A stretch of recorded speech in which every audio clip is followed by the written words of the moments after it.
Season 4, Episode 5, The Plague of Unmaking. Prologue, The Silence That Spreads. It began in the smallest of places, a fishing village on the southern coast of the Shadow Draft, a settlement so insignificant that its name had been forgotten by everyone except the people who lived there. 37 souls, 17 boats. One story that had been told for generations about a mermaid who fell in love with a fisherman and chose mortality over the sea. The story was not true. It was not false. It was simply theirs. On the morning the silence came, an old woman named Ira was mending nets on the shore. She had done this every day for 60 years, her gnarled fingers moving through the familiar rhythm of repair, and she was humming the mermaid's song under her breath. The words were in a dialect that no longer existed anywhere else in the world. The melody was as old as the village itself. She stopped humming mid-verse, not because she forgot the words, not because she was tired, but because the words were suddenly gone. The melody vanished from her memory like water poured onto sand. She opened her mouth to sing the next line, and nothing came. Not silence. Worse than silence. Absence. She looked down at her hands. The net she had been mending was gray. Not the gray of weathered rope or storm clouds, but a gray that was not a color at all. It was the absence of color, the absence of texture, the absence of story. Ira tried to stand. Her legs would not move. She tried to call for help. Her voice would not sound. She tried to remember her own name. Nothing. By midday, all 37 souls in the village had been reduced to gray statues. Their stories erased so completely that even the memory of them began to fade from the minds of those who had known them. The boats in the harbor turned to the same impossible gray and sank beneath the waves without a ripple. By sunset, the fishing village on the southern coast had never existed, and the silence began to spread. Chapter 1: The Gray Tide. The Provisional Congress convened in emergency session 3 days later. By then, 12 more settlements had been consumed. Not destroyed.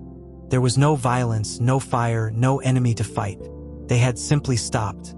The people turned gray and motionless, frozen in the middle of their daily lives. The buildings turned gray and silent, their histories leaching away like color from a fading painting. Even the ground beneath them became nothing. A flat, featureless gray that extended to the edges of the affected area and then, mercifully, stopped. But the edges were moving. "We're calling it the Gray Tide," Serafina said, standing before the assembled curators. The 4001st glyph pulsed in her chest with a rhythm that was not her own. A panicked flutter that matched the disturbance spreading through the narrative field. "It's not a disease. It's not a plague. It's an unmaking." "Unmaking how?" Helena demanded. She had not slept in 3 days, had barely eaten, had been coordinating evacuation efforts for settlements in the path of the Grey Expansion. Arthur stood at her side, his compass spinning wildly, unable to find any fixed point in the spreading chaos. Stories are being erased. Not ended. Ended implies there was a conclusion. These stories are being unwritten, as if they never existed at all. The people affected don't die. They become unwritten. Their narratives are removed from the framework entirely. "Can they be restored?" Landra asked. She held Aria on her hip. The 17-month-old was unusually quiet, her small hands tracing patterns in the air that were jagged and distressed. "Unknown. The Echo Queen is trying to see futures where we find a cure. But what?" Serafina's face was pale. "But the futures are going dark. One by one, the possibilities are being erased. The Echo Queen says it's like watching stars go out." Theren stepped forward, his bare arm pulsing with the ghost map that had begun to reappear in recent months.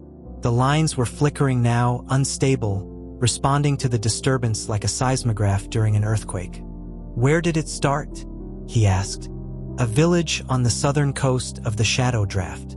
Small, insignificant, no strategic value, no narrative importance.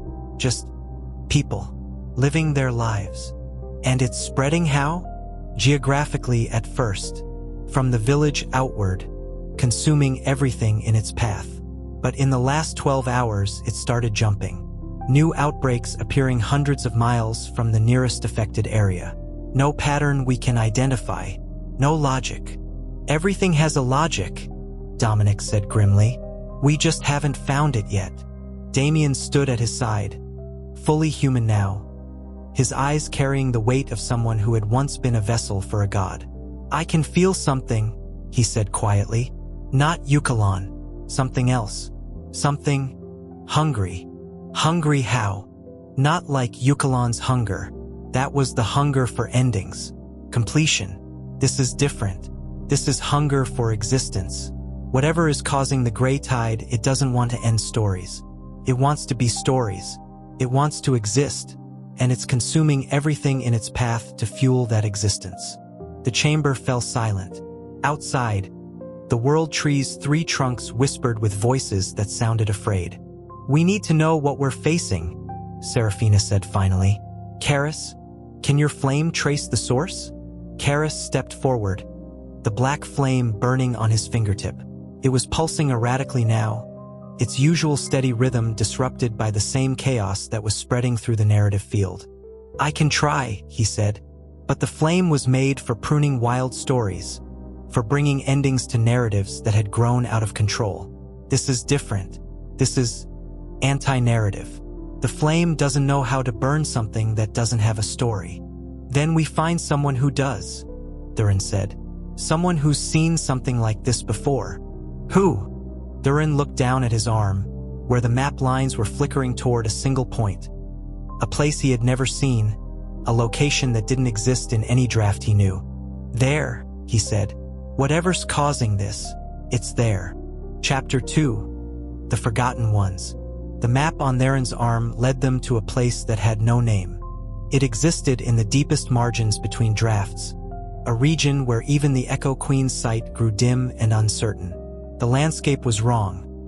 Not hostile, not dangerous, but incomplete. Trees that had been sketched but never finished. Rivers that flowed halfway and then stopped, their water hanging in midair like frozen glass. Mountains that were merely outlines, their peaks suggested but never rendered. What is this place? Jasmine asked, her hand resting on Koros's flank. The manticore's corrosive aura was flaring defensively, responding to the wrongness around them. The Unwritten Expanse, the Echo Queen said. I've seen glimpses of it in the futures, but never clearly. It's where stories that were never told reside. Ideas that were conceived but never born. Characters who were imagined but never written. Like ghosts, Silas said. Not ghosts. Ghosts are the echoes of stories that ended. These are the echoes of stories that never began. They're hungrier. Theren studied the map on his arm. The lines were pointing toward a structure in the distance, a building that looked like a library but wrong. The shelves were empty.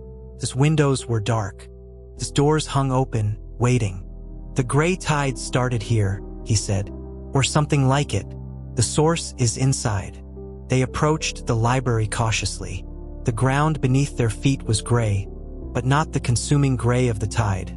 This was the gray of incompleteness, of potential that had never been realized. Around them, half-formed figures drifted through the landscape like unfinished sketches. A woman with no face, a child with no hands, a warrior with no sword. They're the unwritten, the Echo Queen breathed. The stories that were never told. They've been here since the beginning, waiting to be written into existence. And now they're breaking out? Dominic asked. Not breaking out, spreading. Something has changed. Something has given them the ability to reach beyond the expanse and consume the written world. The library doors loomed before them. Theren pushed them open. Inside, the shelves stretched infinitely in all directions, but unlike the drowned library, these shelves were empty. No books, no glowing spines, no whispered stories, just emptiness waiting to be filled. At the center of the library, a figure sat at a desk. It was not a person. It was not a spirit. It was a presence, a being made of pure potential, its form shifting constantly between shapes that had never existed. Sometimes it looked like a scribe, bent over an unwritten page. Sometimes it looked like a child, dreaming of stories yet to be told. Sometimes it looked like nothing at all. You came, it said. This voice was not a voice. It was the sound of a story beginning, the first word of a sentence that had never been spoken. Who are you? Serafina demanded. I am the first unwritten, the story that was imagined before any other story, but never told. I have been here since before the first page was written, since before the logic of ending or the logic of continuation. I am the potential that was never realized, the beginning that never became. And the gray tide? The unmaking? That's you. The first unwritten shook its head, a gesture that rippled through its shifting form like wind through water. Not me, my children. The unwritten have been patient for eternity. They have waited in silence, hoping to be written into existence. But the new framework, the continuation, the transformation, the refusal to end, it has changed things. Stories that should have concluded are continuing. Stories that should have been written are being pushed aside.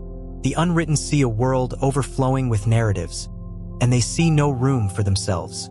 So they're making room, Kara said. They are taking what they believe they deserve.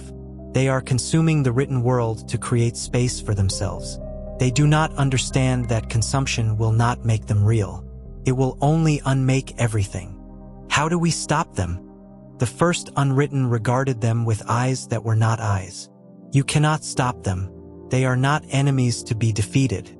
They are stories waiting to be told.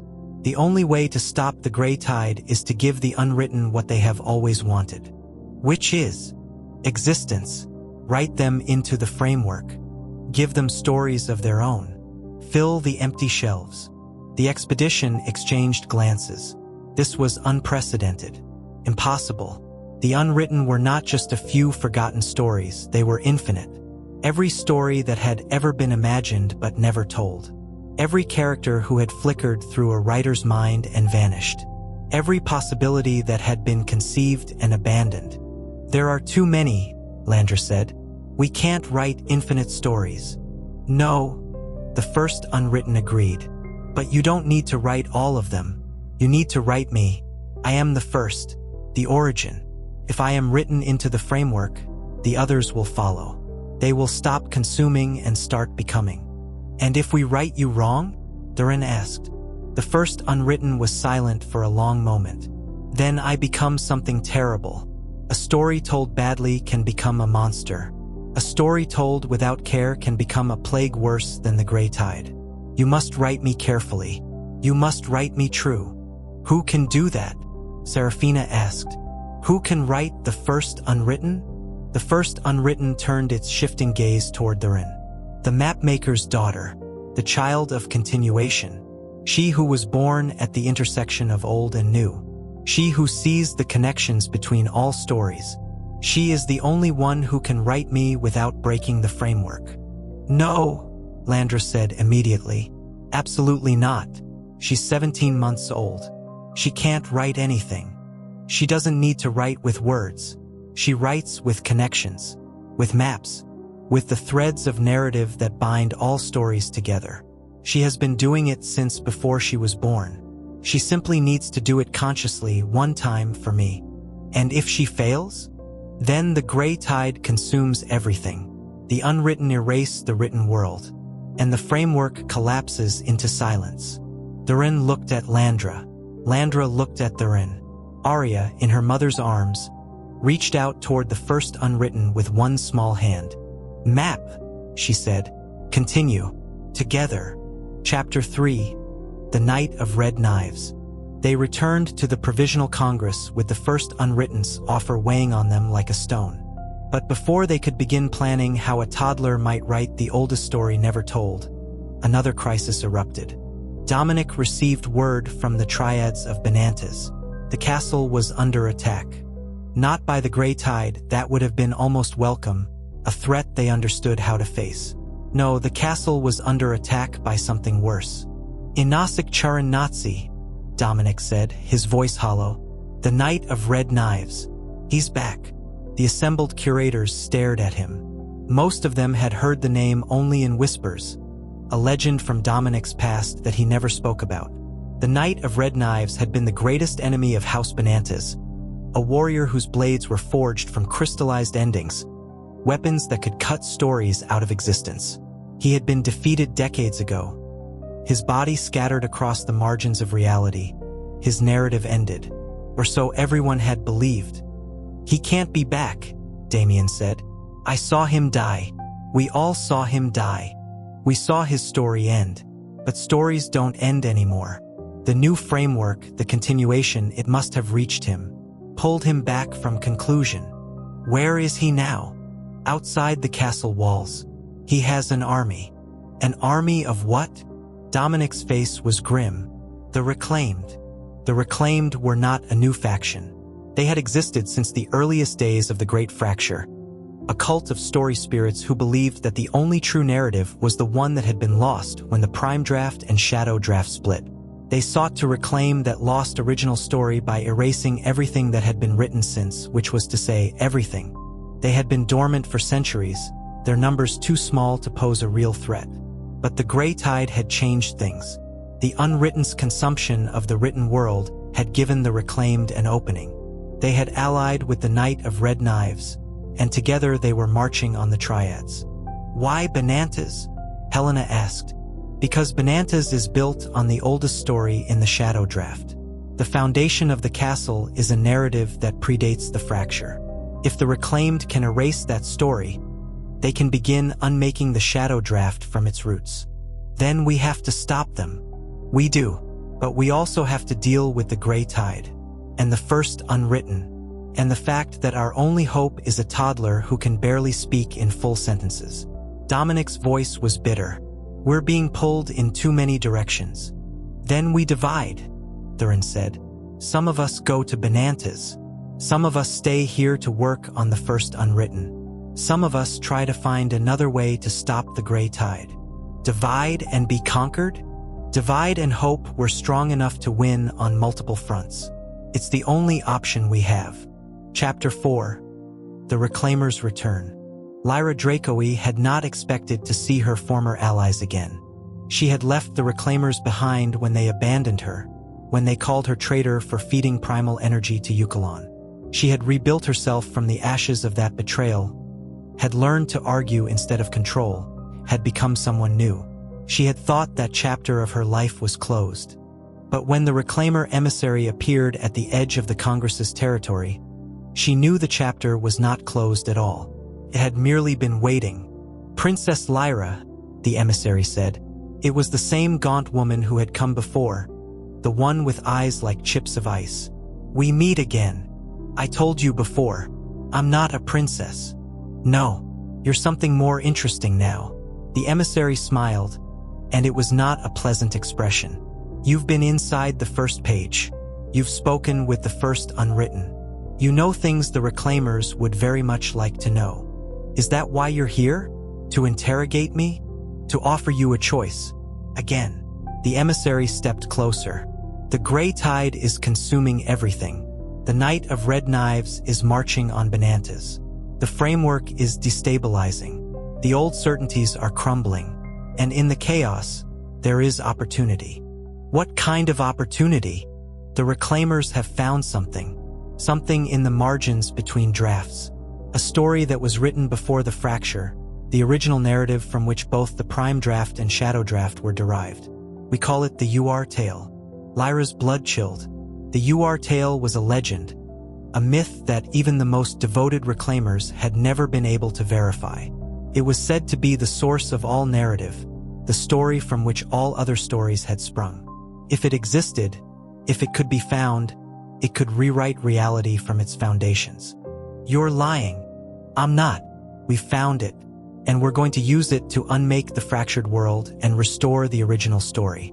But we need someone who understands the new framework. Someone who's been transformed by it. Someone who can help us navigate the UR Tale without being consumed by it. Someone like me." "Yes." Lyra looked at the emissary for a long moment. The old hunger was there, the hunger for power, for control, for the ability to shape the world according to her will. It had never entirely gone away.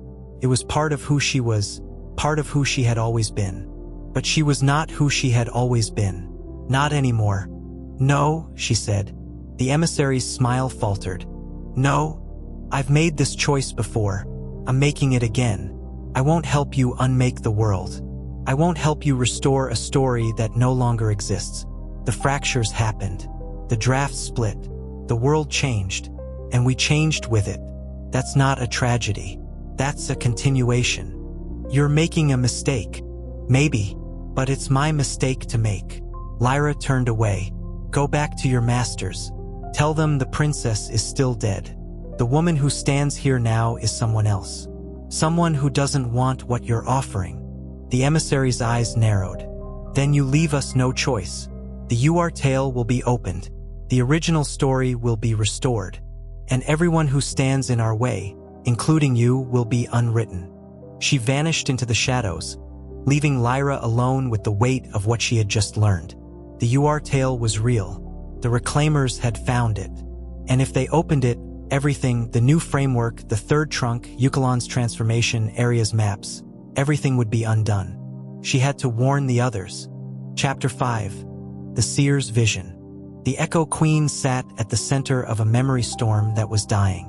She had never seen anything like it.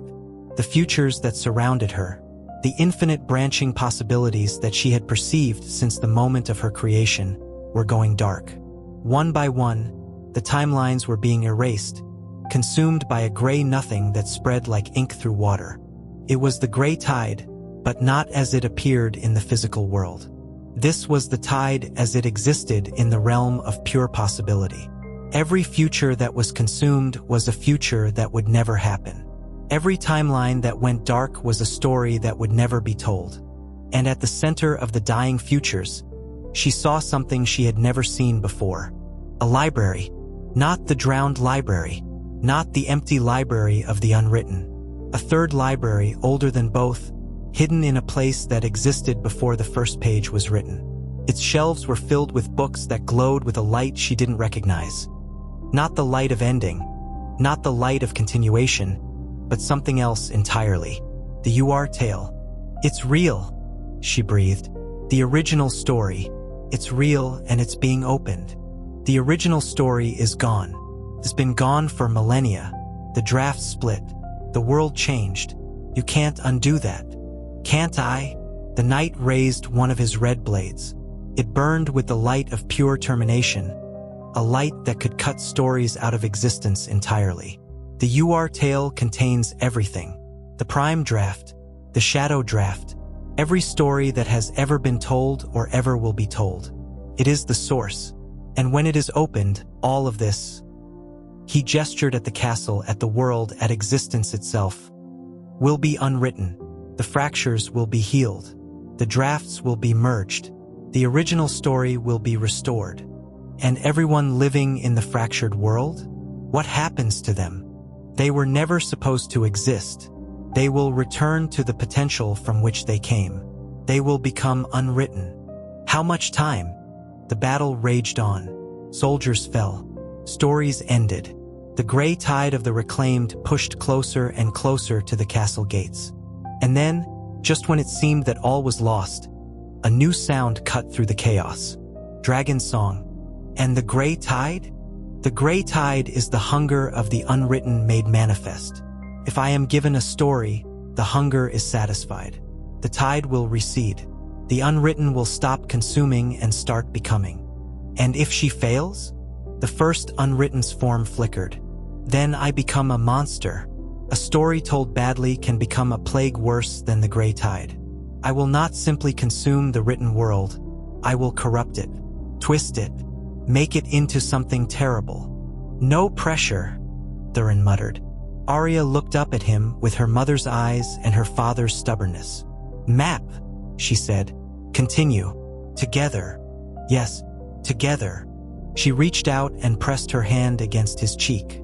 He felt the familiar pulse of connection, the same pulse he had felt when Era had touched his vanbrace all those months ago, the same pulse he had felt when he had given his story to Uchelon in the depths. But this was different. This was not a transfer. This was a creation. Aria was writing him into the story. He saw the map on his arm flare with light. Not the ghostly glow of the map that had been, but something new, something brighter. The lines were stabilizing, the flickering stopping, the jagged edges smoothing into something that looked almost like a completed cartography. "She's using you as an anchor," Landra breathed. "Your connection to the framework. Your story. She's using it to bind the first unwritten into existence." "Can she do that?" "Apparently." The light from Theren's arm grew brighter, spreading outward to fill the empty library. The shelves, which had been bare for eternity, began to glow. Books appeared on them, not physical books, but presences. Stories waiting to be told. The unwritten finally finding their way into existence. And at the center of it all, the first unwritten began to change. Its shifting form stabilized. Its undefined features sharpened into something recognizable. It became a figure not quite human but close. A scribe, ancient and eternal, holding a book that had never been written but was now being written by the hands of a 17-month-old child. "It's working," Serafina breathed. She stood at the entrance to the library, the 4,001st glyph blazing in her chest. "I can feel the gray tide receding. The futures are coming back. The Echo Queen says." She stopped. Her face went pale. "What?" Theren demanded. "The Echo Queen says the futures are changing. The gray tide is receding, but something else is rising. Something from the UR tail. The Reclaimers are opening it. And if they succeed, everything we've done will be undone." "Yes." Aria finished her tracing. The final connection snapped into place. The first unwritten, now the first written, opened its newly formed eyes and smiled. "Thank you," it said. "I am real now, and I will help you." "Help us how?" Landra asked. "The UR tale is the original story. I am the first story that was never told. We are opposites, the beginning that was, and the beginning that wasn't. Together, we can balance each other. If you take me to the UR tale, I can prevent it from being opened. I can keep the original story dormant. And if you can't, then the fractured world ends, and the original story begins again." Chapter 9, The Convergence. Theren, Landra, Aria, and the first written traveled through the margins at a speed that defied physics. The first written's newfound existence gave it powers that even the Echo Queen couldn't fully perceive, the ability to navigate the spaces between stories with the ease of a thought. They arrived at the location of the UR tale just as the Reclaimers were beginning their ritual. The UR tale was not a book. It was not a library. It was a presence. A vast, glowing manuscript that stretched across the sky like a second sun, its pages written in a language that predated language itself. The Reclaimers stood before it, hundreds of them, their gaunt emissary at the front, chanting words that had not been spoken since before the Great Fracture. And beside the emissary stood the Knight of Red Knives. "You're too late," he said as Theren and the others approached. "The ritual is nearly complete. The UR tale will be opened. The original story will be restored." "We're here to stop you," Theren said. "With what? A child? A half-written spirit? You have no power here. We have the power of continuation." Theren stepped forward, Aria in his arms. "We have the power of stories that refuse to end. We have the power of transformation." "Pretty words. They won't save you." The knight raised his red blades. The Reclaimer's chant grew louder. The UR tale's pages began to turn. And then Aria spoke. "No," she said. It was the first time she had ever used that word. Theren felt the map on his arm blaze with light. Landra felt the empathic waves surge with a force she had never experienced. The first written felt its new existence solidify into something unshakable. And the UR tale's pages stopped turning.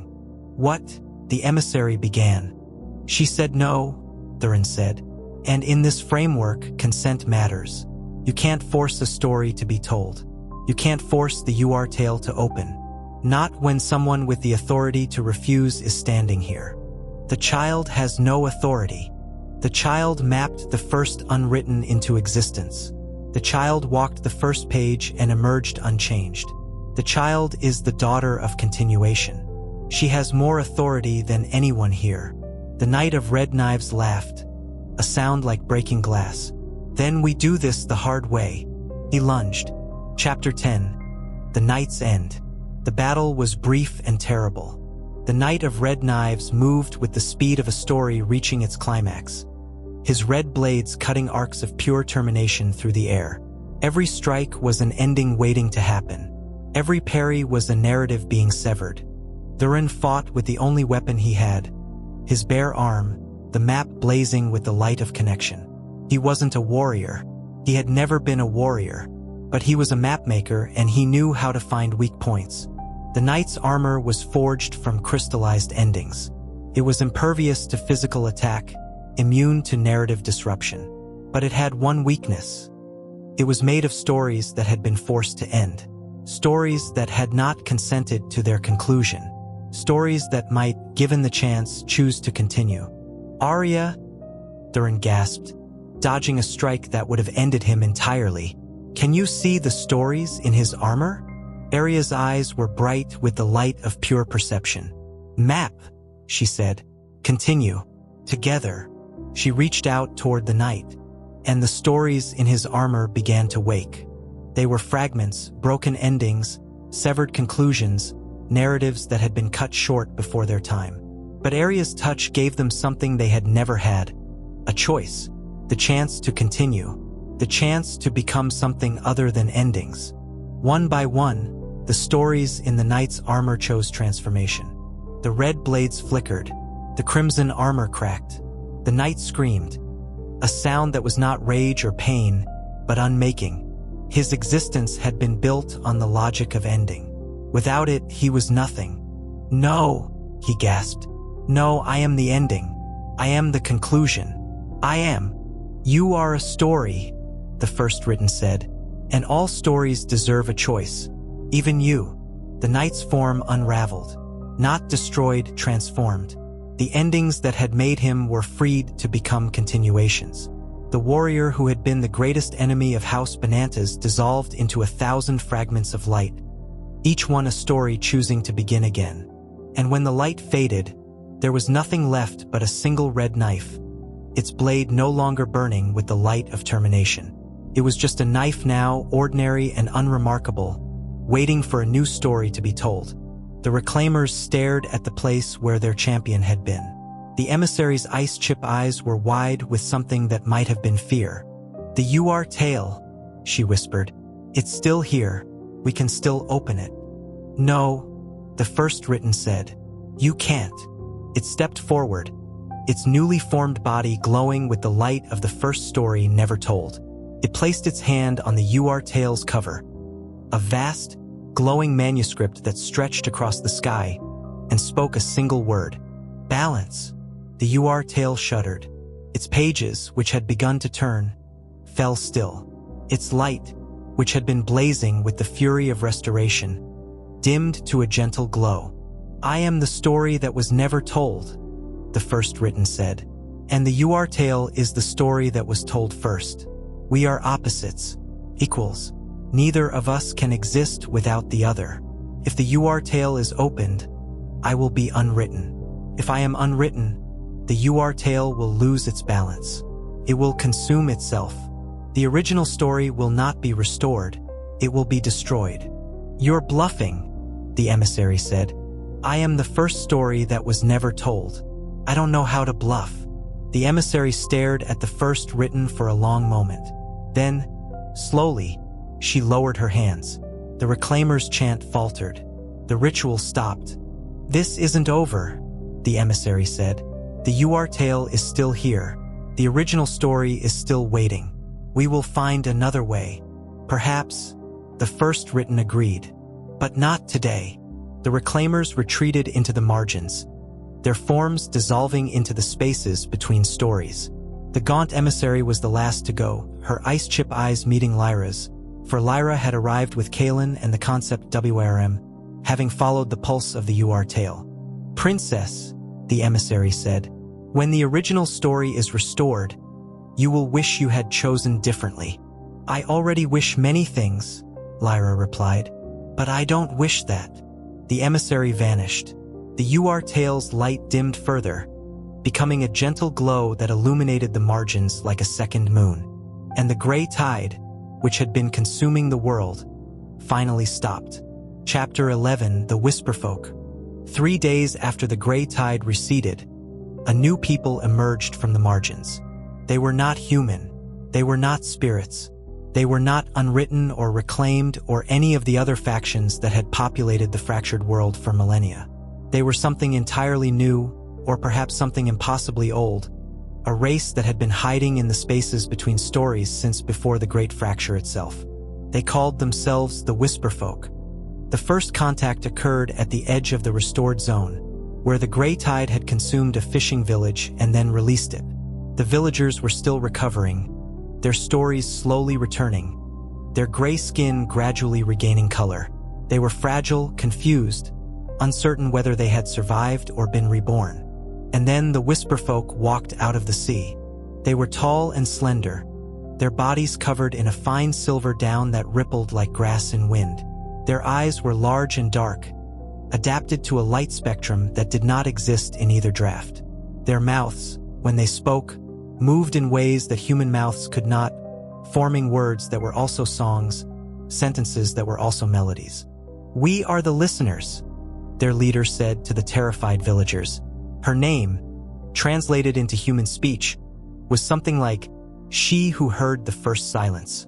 "We have been here since before the fracture. We have been waiting in the deep spaces, listening to the stories you tell. And we have heard the silence that nearly consumed you." The villagers did not understand. They were still too shaken, too newly restored, to comprehend the arrival of an unknown race. But when word reached the Provisional Congress, the curators understood immediately. Another consequence of the gray tide. Another ripple spreading outward from the unwritten's hunger. "We need to speak with them," Serafina said. "If they've been here since before the fracture, they may know things about the original story that even the first written doesn't know. Or they may be hostile," Dominic said. He had returned from Benantas with fresh scars and a grim expression. The battle against the reclaimed had been won, but at a cost he was not yet ready to discuss. "New races don't emerge from hiding unless they have a reason." "Everyone has a reason," the Echo Queen said. "The question is whether theirs aligns with ours." She closed her blind eyes and reached out with her perception, feeling for the futures that contained the Whisperfolk. What she saw made her breath catch. "They're not new," she said. "They're older than the fracture, older than the drafts.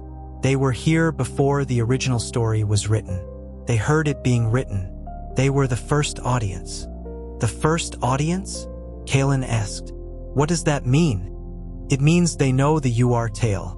Not just the story itself, they know the context, the reason it was written, the purpose it was meant to serve. And," she paused, her face pale, "and they know why it fractured." Chapter 12: The First Audience. The Whisperfolk city was beneath the sea. Not in the crushing abyss where Uchelon sat on his flowing throne. That was deeper still, a place of pure pressure and absolute darkness. The Whisperfolk city was in the twilight zone, where light still penetrated but only barely, where the water was cold but not crushing, where the stories of the surface world drifted down like snow and settled on coral spires that had been grown over millennia into structures of impossible beauty. Theren, Landra, Aria, Serafina, and Kaelin descended in a vessel provided by the Whisperfolk, a living creature that was part jellyfish, part submersible, its transparent bell pulsing with bioluminescent light.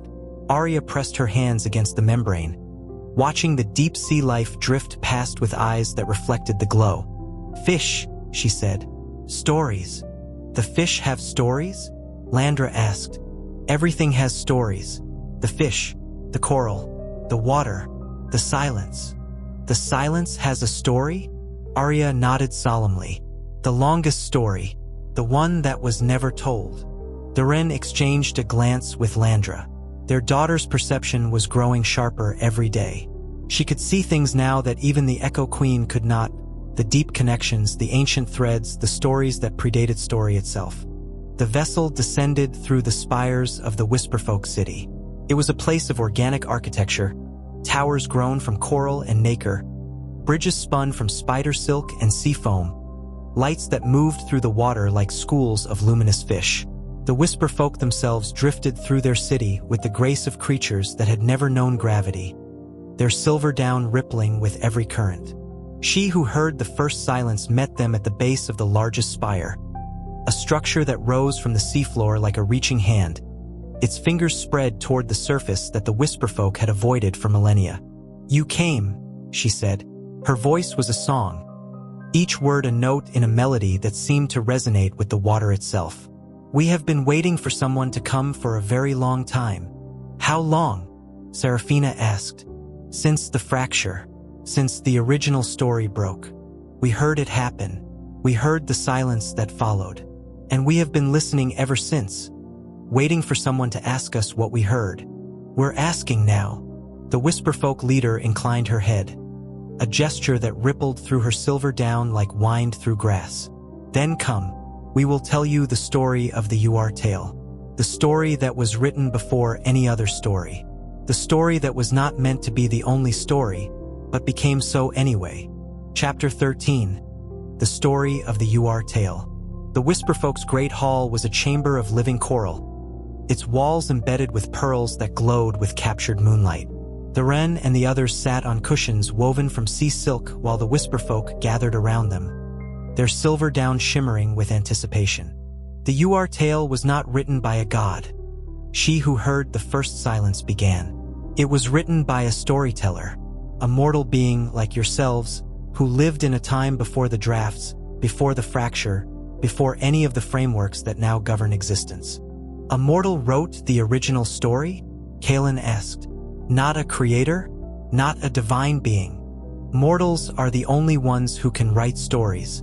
Gods can end them, spirits can preserve them, concepts can argue about them, but only mortals can create them. That is your gift. That is your burden." The Whisperfolk leader gestured, and the pearls on the walls began to glow brighter, forming images. A history painted in bioluminescent light. The storyteller's name has been forgotten. Even we, who heard the first words, do not remember it. But we remember the story they told. It was a story of balance, of two forces, order and chaos, structure and freedom, ending and beginning, that existed in eternal tension. The story was meant to be a framework, a foundation upon which other stories could be built. It was never meant to be the only story. But it became the only story, Serafina said. Yes, the storyteller died before they could write the second story, and the UR tale, left alone, began to grow. It developed its own logic, its own rules. It split into two drafts, Prime and Shadow, because it could not contain both order and chaos in a single narrative. And the fracture, when it came, was not a catastrophe. It was a birth. A birth of what? Of possibility, of infinite stories branching from a single source. The fracture was not a failure of the UR tale. It was the UR tale fulfilling its purpose. It was meant to break. It was meant to splinter. It was meant to become the seed from which all other stories grew. Theren felt the map on his arm pulse. Then why do the Reclaimers want to restore it? Because they do not understand.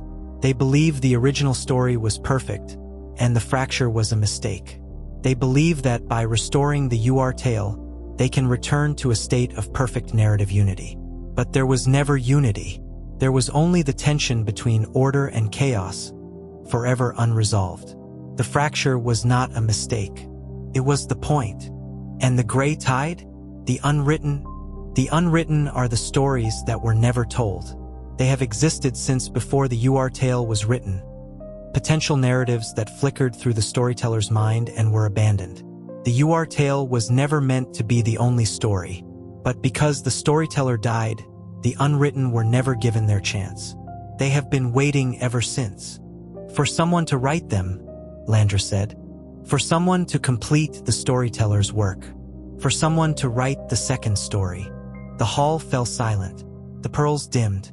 The Whisperfolk watched the mortals with their large dark eyes, waiting. The second story, Serafina breathed. The one the storyteller never got to write. That's what the unwritten need. That's what will finally satisfy them. Yes, but it is not only the unwritten who need it.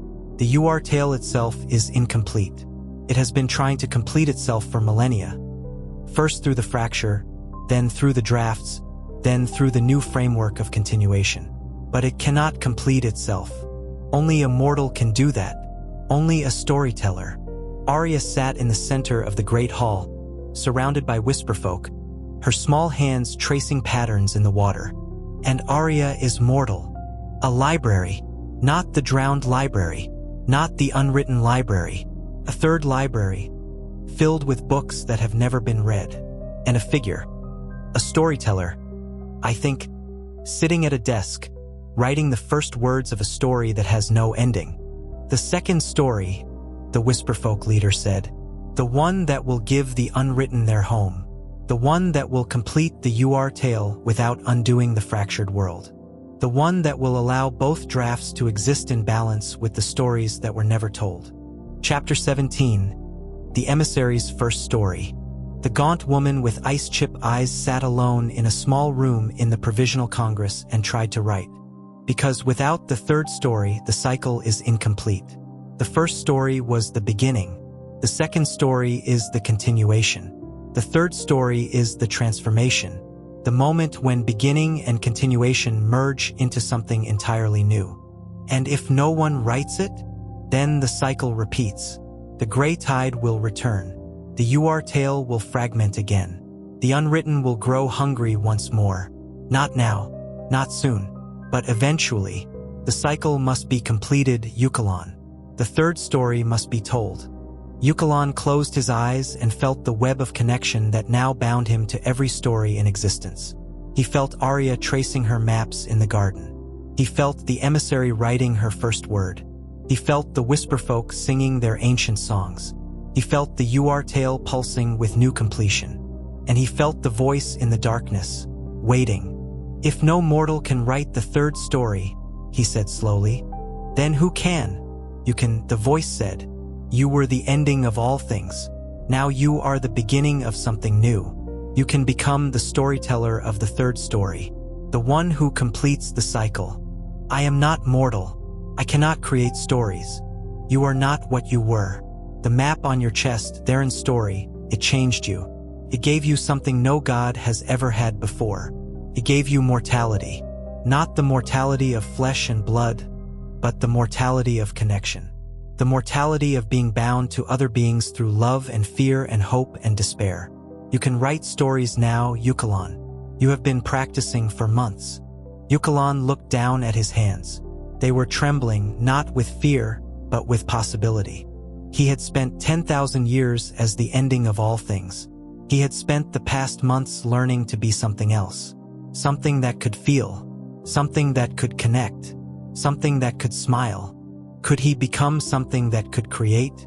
What would the third story be about? He asked. That is for you to decide. The first story was about balance. The second story is about continuation. The third story is about what comes after continuation. What comes after the end of endings. What comes when everything has been transformed. Uchelon thought about it for a long moment. The darkness waited, patient as only an eternal voice could be. Then slowly he began to speak. Once, he said, there was a god who was the ending of all things. He lived in the crushing dark, and he consumed stories, and he was alone. But one day, a mortal gave him a story of his own, and the god learned to weep, and the god learned to smile, and the god learned to listen. He paused. The darkness listened, and the god learned to write. Chapter 19, The Council of Three Libraries. The word spread quickly through the narrative framework. Uchelon was writing. The former god of endings, the being who had consumed stories for 10,000 years, was creating something new. A third story, a completion of the cycle that had begun with the UR tale and continued with Aria's second story. A narrative that would transform everything. The curators gathered in emergency session, not in the Congress chamber, but in the drowned library itself. The shelves that had once been filled with dying stories were now glowing with continuations. The books that had once gone dark now blazing with new light. The first written was there, its newly solid form shimmering with anticipation. She who heard the first silence was there, her silver down rippling with ancient knowledge. The Echo Queen was there, her blind eyes seeing futures that were brighter than any she had perceived before. And Uchelon was there, sitting on a throne that was no longer made of frozen water but of living coral, a gift from the Whisperfolk. "You're writing," Seraphina said. It was not a question. "Yes," Uchelon said. "The third story, the one the first storyteller could not write because they died too soon, the one that will complete the cycle." "What happens when you finish it?" "Unknown. This has never happened before. But the voice in the darkness says that the cycle must be completed. The first story was the beginning. The second story is the continuation. The third story is the transformation. Without it, the cycle will eventually repeat. The gray tide will return. The UR tale will fragment again." "Then we need you to finish it," Theren said. "Yes, but I cannot finish it alone. I need the mapmaker's daughter. I need the Whisperfolk songs. I need the first written's memory of the stories that were never told. I need all of you." "Why?" Landra asked. "Because the third story is not about me. It is about all of us. The ending who learned to continue. The mortal who gave his story to a god. The child who writes connections into existence. The spirits who chose to become doors instead of walls. The unwritten who finally found their home. The Whisperfolk who listened for millennia. The reclaimer who learned to write her first word." He smiled, a practiced smile that had become almost natural. "The third story is the story of what we built together. The fractured world. The new framework. The continuation. The transformation. It is the story of everything that happened after the ending refused to end." "And when it's written?" Aria asked. She had been sitting quietly in her father's lap, tracing patterns in the air that only she could see. "When it's written, the cycle is complete. The first story, the second story, and the third story become a single narrative. The beginning, the continuation, and the transformation. And the world." Uchelon paused, searching for the right word. "The world continues, but differently, more completely, more balanced." "Balance," Aria said, and the map on Theren's arm blazed with light. "Yes," Uchelon said. "Balance." Chapter 20, the third story. They wrote it together. Not in a single session, that would have been impossible. The third story was too vast, too complex, too important to be written quickly. They wrote it over weeks and months, gathering in the drowned library whenever they could, adding pieces to the narrative that Uchelon had begun. Theren wrote about the map that had become the world, the connections that bound all stories together. Landra wrote about the empathic waves, the ability to feel the emotions of those around her, the terror and joy of bringing new life into a world of infinite possibilities. Seraphina wrote about consent, about the power of saying yes when everything else said no. Karis wrote about the flame that had transformed from ending to cultivation. Helena wrote about the anchor's burden, the weight of holding stories steady while the world changed around her. Arthur wrote about protection that allowed growth instead of preventing it. Dominic wrote about loyalty, about the bonds that held even when the world was ending. Damien wrote about transformation, about the moment when stone became flesh and endings became beginnings. Kaelin wrote poetry. Lyra wrote about choices. Jasmine wrote about the manticore and the power of creatures that existed between categories. The Echo Queen wrote about futures that were no longer cages but open doors. Silas wrote about madness, about the chaos that was also a kind of clarity. The Whisperfolk wrote songs that became chapters, their ancient knowledge woven into the fabric of the story. The first written wrote about the unwritten, the stories that had finally found their home. And Aria drew maps. She drew them on parchment, on stone, on water, on air. She drew the connections between all the pieces of the third story, the threads that bound them into a single narrative. She drew the map of what the world would become when the cycle was complete. And Uchelon wove it all together. He sat on his throne of living coral in the depths of the drowned library and wrote with a pen that had been forged from a fragment of the UR Tales cover. Every word was a connection. Every sentence was a transformation. Every paragraph was a continuation. When the final page was written, the drowned library began to change. The shelves, which had been filled with endings, were now filled with beginnings. The books, which had glowed with dying light, now blazed with new life. The water, which had been cold and dark and crushing, became warm and bright and welcoming. The drowned library was no longer a library of endings. It was the library of the third story. Epilogue, the cycle complete. 1 year later, Theren stood in the garden of the Provisional Congress and watched his daughter draw maps in the dirt. She was 2.5 years old now, walking, talking, exploring the world with the fierce curiosity of a child who had written stories into existence before she could speak. Her maps were more complex now, showing not just the connections between existing stories, but the connections between stories that had not yet been told. "She's writing again," Landra said, settling onto the bench beside him. "She's always writing." "I know, but this is different. Look." Theren looked. Aria was not just drawing lines in the dirt. She was drawing a figure, a tall, slender being with silver down and large dark eyes, a Whisperfolk, and beside it another figure, a shifting form that was neither solid nor ethereal, an unwritten, and beside that, a figure with a glowing chest and a gentle smile, Uchelon.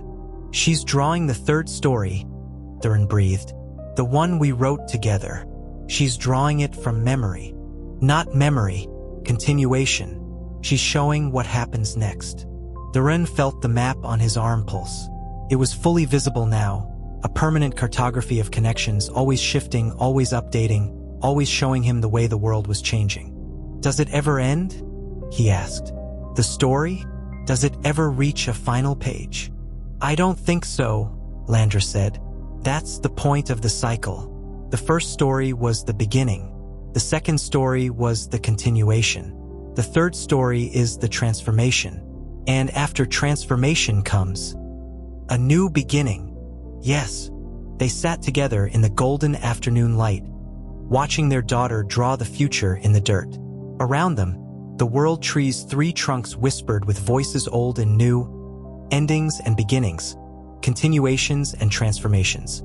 And somewhere deep below, in the library of the third story, a god who had once been the ending of all things sat on a throne of living coral and wrote the first words of a new narrative.